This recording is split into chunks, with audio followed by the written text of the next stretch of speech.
Bonjour à tous, les titres de ce journal du mardi 15 novembre. Déplacement de Roselyne Bachelot sur le thème de la dépendance ce lundi. La ministre a inauguré dans la région 2 unités de prise en charge des maladies d'Alzheimer.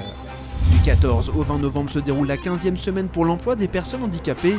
Objectif, changer le regard porté par les recruteurs sur les personnes handicapées à la recherche d'un emploi.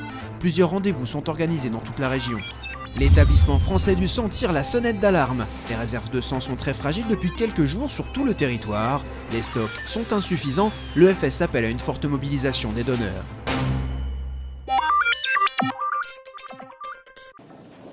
La ministre des Solidarités et de la Cohésion sociale était en déplacement lundi. Roselyne Bachelot a inauguré une structure de l'hôpital Fernand Langlois à Neufchâtel-en-Bray. Il s'agit du pôle d'activité et de soins adaptés, une unité de prise en charge des personnes atteintes d'Alzheimer. Roselyne Bachelot était venue en 2009 en tant que ministre de la Santé pour poser la première pierre des bâtiments.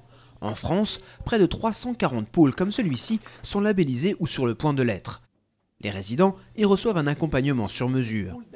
Une architecture extrêmement moderne, ensoleillée, un patio avec des plantes exotiques qui permettent aux malades de trouver une très grande qualité d'accueil, un très grand agrément.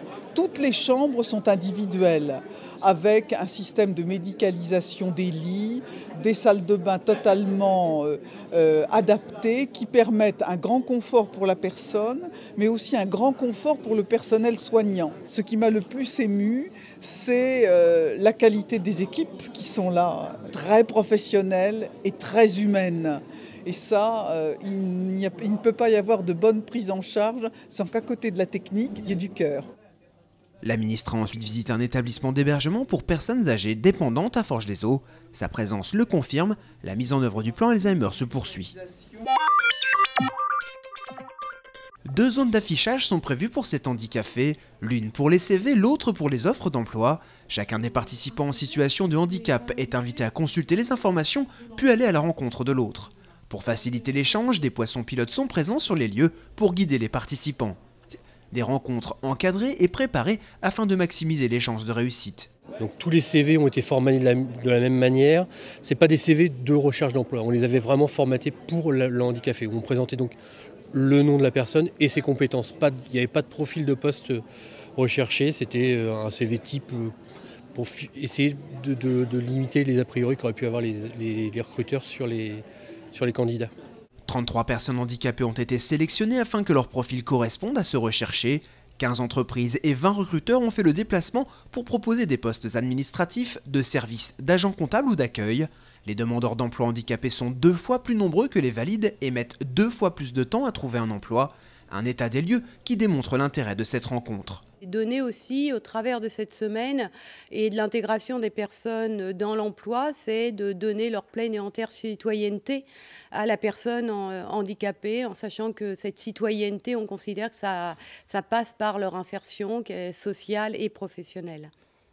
Une rencontre qui semble avoir porté ses fruits tant pour les demandeurs d'emploi que pour les employeurs.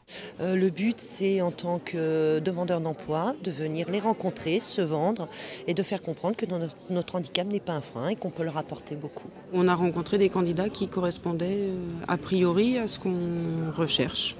Donc on va, au moins pour 3 ou 4 d'entre eux, les recevoir en entretien au siège social du port.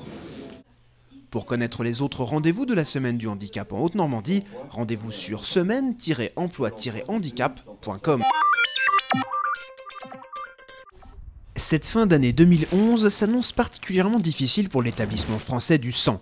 À la suite des ponts de la Toussaint et du 11 novembre, les réserves de sang traversent une période critique. De plus, à l'approche de Noël, les donneurs se mobilisent moins, ce qui se traduit par une chute des dons.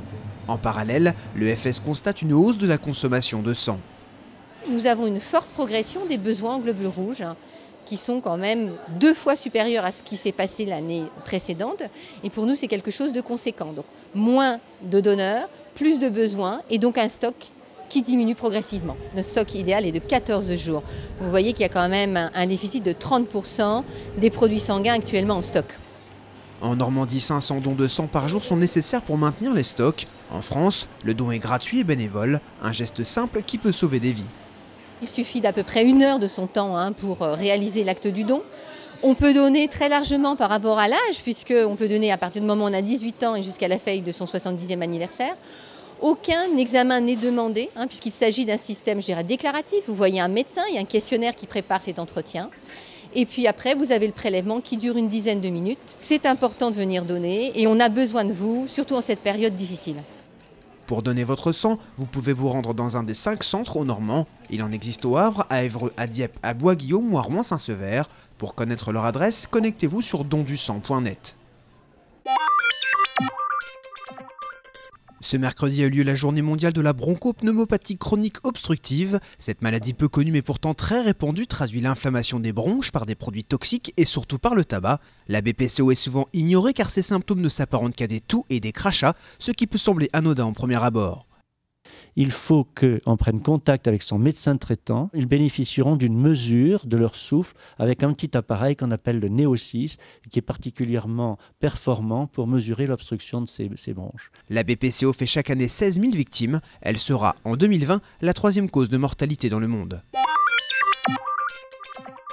15 équipes, 150 participants, en tout plus de 250 personnes à la patinoire de l'Île-la-Croix de Rouen. Pour ce 4e tournoi de ballet-ballon, les règles sont simples. Pas de patins mais des baskets, pas de crosse mais un balai, pas de palais mais un ballon. Avant le début des hostilités, les supporters des équipes se chauffent et les jouteurs peaufinent leur tactique. On va essayer d'y aller mollo et jouer sur la finesse tactique. C'est très important la finesse tactique. Je pense qu'il y a beaucoup de choses à faire avec tout ce qui est rambarde, jouer derrière le but et tout. Ouais, on a fait un gros travail tactique avec l'équipe. J'espère que ça va payer. On est chaud! Cette année, on va finir premier, on va tous les exploser. Nous, on y va au talent, au fun, on va essayer de faire marrer l'équipe adverse et en profiter pour marquer des points. Le tournoi est organisé par la Fédération des étudiants de Rouen et proposé par la mairie dans le cadre des Azimuts, la semaine des étudiants. Des buts, des fautes, du beau jeu, les supporters sont là pour se faire entendre. Un enjeu plus festif que sportif. Et alors ce qui est vraiment intéressant sur cet événement, c'est que du coup on a énormément d'équipes qui s'inscrivent, des équipes qui viennent de filières différentes, donc qui du coup se rencontrent lors de cet événement. Et il n'y a pas que des équipes du réseau de la Fédère, du coup c'est vraiment ouvert à tous. Donc on retrouve par exemple aussi l'association Fakir qui édite le journal étudiant et plein d'autres. Donc c'est vraiment un gros moment bien festif et bien sportif sur lequel tout le monde se retrouve et c'est bien sympathique.